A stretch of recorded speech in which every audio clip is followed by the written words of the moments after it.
10% आबादी है, उसके हकों पर डकैती 10% लोग डाल रहे हैं, उससे लोगों को मुक्ति दिला करके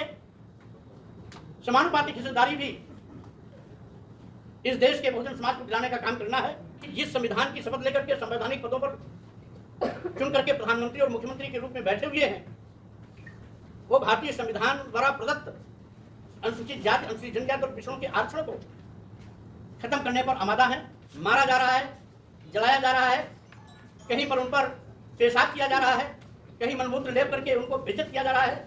कहीं सिर मुड़ा करके उनको गांव में नंगा घुमाया जा रहा है। आज याद इस प्रकार से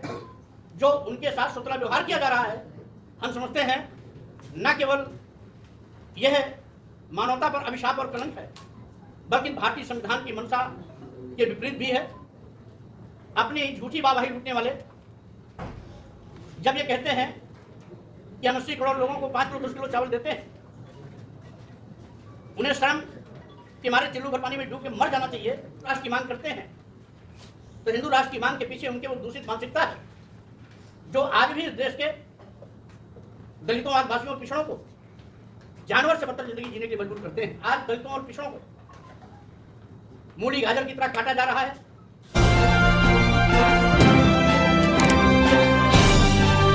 आप देख रहे हैं पब्लिक आवाज टीवी।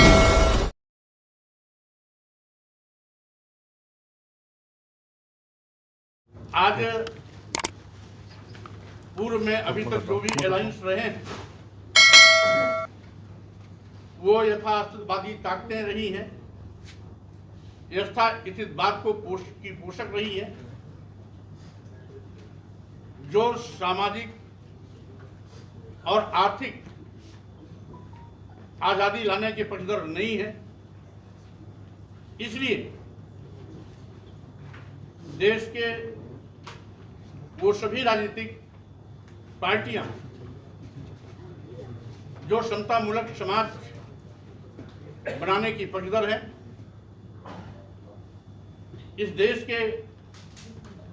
सामाजिक परिवर्तन आंदोलन के महानायकों, मुख्यतः सामाजिक परिवर्तन के महानायक ज्योतिबा फुले जी, छत्रपति साहू जी महाराज, सावित्रीबाई फुले, भारतीय संविधान निर्माता परम पूज्य बाबा साहब डॉक्टर अम्बेडकर एवं इसके साथ ही साथ पेरियार रामास्वामी नायकर, नारायण गुरु, संत गाडगे तथा मानवर कांसी राम जी के उन सामाजिक परिवर्तन आंदोलन के रास्ते चलते हुए विषमतामूलक समाज का खात्मा कर जो इस देश का सबसे बड़ा भयंकर रोग है, जात पात, छुआछूत, ऊंच नीच, भेदभाव को खत्म कर समतामूलक समाज की स्थापना करना, सामाजिक आर्थिक गैर बराबरी के खिलाफ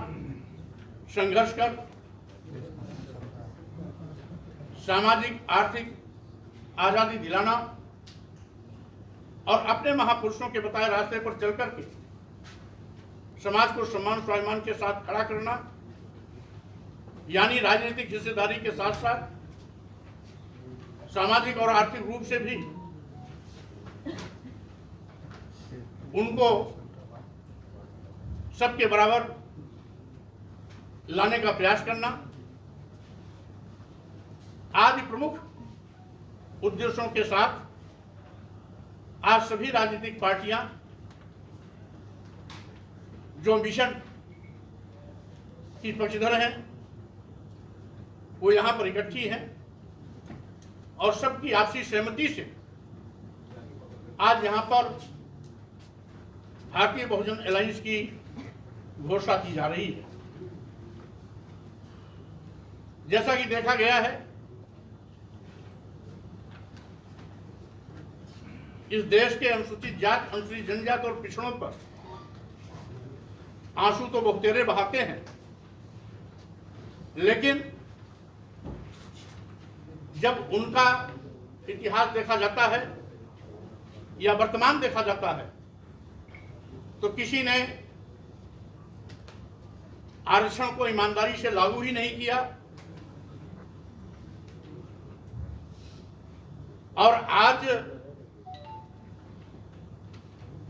वर्तमान सत्तारूढ़ पार्टियां तो आरक्षण को बिल्कुल खत्म करने पर आमादा है। यानी जिस संविधान की शपथ लेकर के संवैधानिक पदों पर चुन करके प्रधानमंत्री और मुख्यमंत्री के रूप में बैठे हुए हैं, वो भारतीय संविधान द्वारा प्रदत्त अनुसूचित जाति, अनुसूचित जनजाति और पिछड़ों के आरक्षण को खत्म करने पर आमादा है,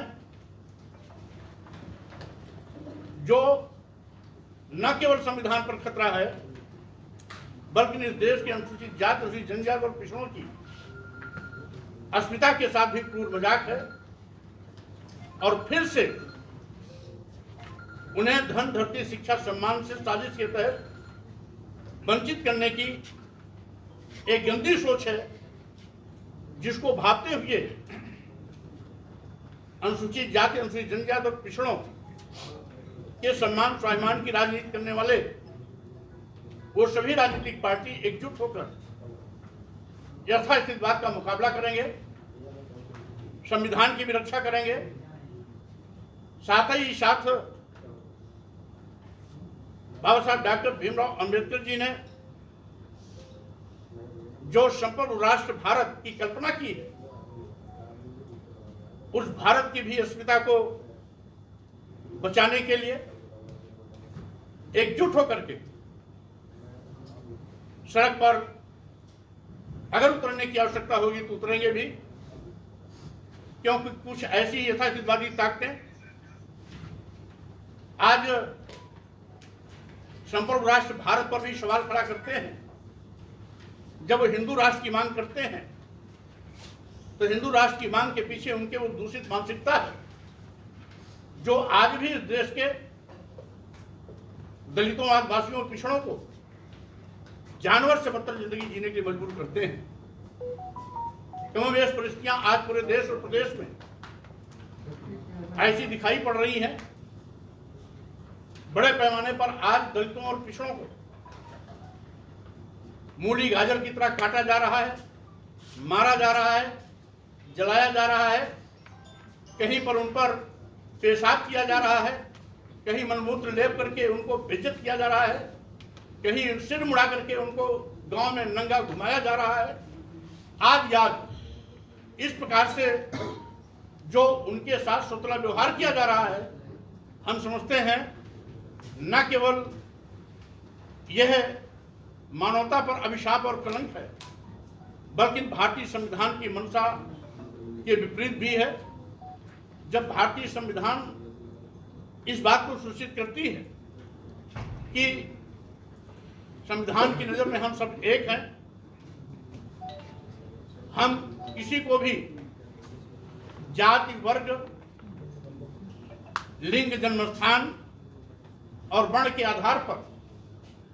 भेदभाव नहीं कर सकते, उसके बावजूद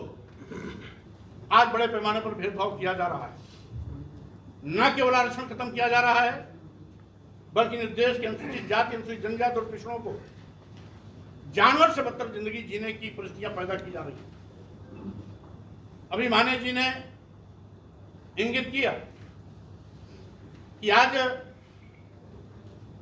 अपनी झूठी वाहवाही लूटने वाले जब ये कहते हैं कि हम 80 करोड़ लोगों को 5 किलो 10 किलो चावल देते हैं, उन्हें शर्म कि हमारे चिल्लू भर पानी में डूब के मर जाना चाहिए कि अगर इस देश में 80 करोड़ लोग की जिंदगी का मापदंड और मानक 5 किलो 10 किलो चावल है, तो स्वाभाविक रूप से हम विश्व गुरु बनने का सपना जो लोगों को दिखाते हैं, वो न केवल तथ्यहीन है, बल्कि सरासर लोगों की आंख में धूल झोंकने जैसा है। यानी 80 करोड़ लोग जिस देश में 5 किलो 10 किलो चावल पर अपनी जिंदगी बिताने के लिए मजबूर हैं, आप समझ लें कि आज यह देश कितना पिछड़ा हुआ है जहां पर लोग अपने पैरों पर खड़े होकर के राष्ट्र को समुन्नत बनाने में अपनी भूमिका निभा सकते, वो केवल 5 किलो 10 किलो चावल पर लाइन लगाने के लिए मजबूर हैं। यह है हमारा वर्तमान गया गुजरा बदहाल भारत। ऐसे लोगों के चंगुल से इस भारत को मुक्त भी कराना है, आरक्षण को 100% लागू करा करके अनुसूचित जाति, अनुसूचित जनजाति और पिछड़ों के अधिकार को दिलाना भी है। भारतीय संविधान की मंशा के अनुरूप इस भारत को बनाने के लिए हम सबको एकजुट होकर काम भी करना है और साथ ही साथ सामाजिक आर्थिक आजादी भी लेना है। राजनीतिक हिस्सेदारी तो मुख्य मकसद हमारा है ही, क्योंकि मानवर कांशीराम जी कहते थे कि सत्ता वो चाबी है जिसके माध्यम से सभी प्रकार के दरवाजे खोले जा सकते हैं। अगर सामाजिक आर्थिक आजादी लेनी है तो भी सत्ता के माध्यम से ही वो संभव है। इसीलिए आज भारतीय बहुजन अलायंस की आवश्यकता पड़ी है, जो हमारे देश के तमाम राजनीतिक पार्टियों के राष्ट्रीय अध्यक्षों ने बहुत ही विचार मंथन, आपसी विमर्श और बहस करने के बाद तय किया कि ये देश की आवश्यकता है, समय की आवश्यकता है। साथ ही साथ जो आज 90% आबादी है उसके हकों पर डकैती 10% लोग डाल रहे हैं, उससे लोगों को मुक्ति दिला करके समानुपातिक हिस्सेदारी भी इस देश के बहुजन समाज को दिलाने का काम करना है। इसी नियत से भारतीय बहुजन अलायंस की घोषणा की जा रही है। आज देश हो या प्रदेश हो, तमाम ऐसे छद्मवेशी लोग भी हैं जो दलितों और पिछड़ों की दुहाई तो देंगे, लेकिन मौका आने पर उनका गला काटने से भी बात नहीं आते, यानी आरक्षण खत्म करने से भी उनको संकोच नहीं लगता। विशेष रूप से डबल इंजन की सरकार जब से बनी है, अनुसूचित जाति, अनुसूचित जनजाति और पिछड़ों का जो भारतीय संविधान द्वारा प्रदत्त आरक्षण उसे पूरी तरीके से खत्म किया जा रहा है। निकाले गए सभी सरकारी विज्ञापन इसके प्रमाण। इसी के साथ ही साथ कोई प्रमोशन में आरक्षण खत्म कर रहा है तो कोई आरक्षण को ही पूरी तरीके से खत्म करने पर आमादा है, और कोई अघोषित रूप से आरक्षण के प्रावधानों को लागू न करने का पाप करके इनडायरेक्ट वे में वो भी अनुसूचित जाति, अनुसूचित जनजाति और पिछड़ों का हक मानने की कोशिश करता है। इसीलिए इन सभी बिंदुओं पर बहुत ही गंभीरता और गहन विचार करने के बाद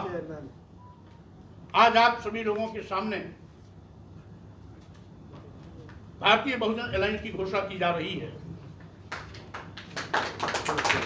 हम समझते हैं हम लोग संयुक्त रूप से मिलकर के आगे काम करेंगे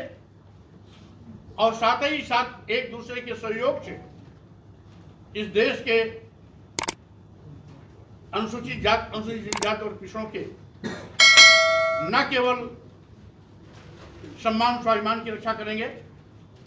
बल्कि संविधान की रक्षा करेंगे और यथार्थवादी ताकतों को धूल चटाने के लिए हम आगे मजबूत संघर्ष के साथ अपने इस अलायंस की उपस्थिति भी दर्ज कराएंगे। इन्हीं शब्दों के साथ में मैं सभी राजनीतिक पार्टी के राष्ट्रीय अध्यक्षों को पुनः धन्यवाद देता हूं और साथ ही साथ